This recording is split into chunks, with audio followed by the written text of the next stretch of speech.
વાવ થરાદ બાદ પાટણ જિલ્લામાં પણ ખાતરની અછત વર્તાઈ છે। સરસ્વતી તાલુકાના મેલુસણ ગામે ખાતર માટે લાંબી લાઈન લાગી। એક સપ્તાહથી ખાતર મેળવવા માટે ખેડૂત રઝળપાટ કરી રહ્યો છે। ખેડૂતોએ રવિ સિઝનનું મોટા ખર્ચે વાવેતર કર્યું છે। ખેડૂતોને પાકને યુરિયા ખાતરની તાતી જરૂરિયાત છે।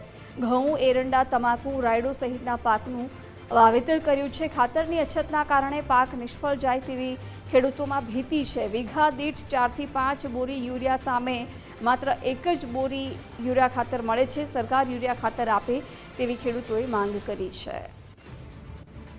મળતું નથી અમને બરાબર। આખો દિવસ આવીને અમે સવારમાં 6 વાગે આવીને ઊભા રહે છે લાઈનમાં।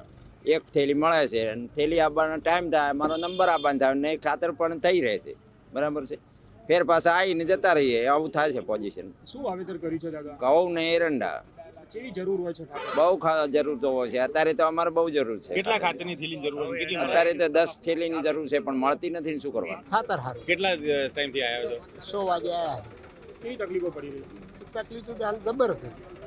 ખાતર લાઈનમાં રહે છે પણ લાઈનમાં કોઈ મેળ આવતો બરોબરની લાઈન એક થેલી આલે ને પછી પૂરા થઈ રહે ને લાઈન પૂરી થઈ જાય કે થઈ રહ્યું ખાતર। આ રીતે તકલીફો છે। કેટલી બોરીની દાદા જરૂર હોય? મારે હાલ 15 બોરીની જરૂર છે પણ નથી મેળ આવતો। એરડા, રાયડું, એરડા અને ઘઉં આટલું।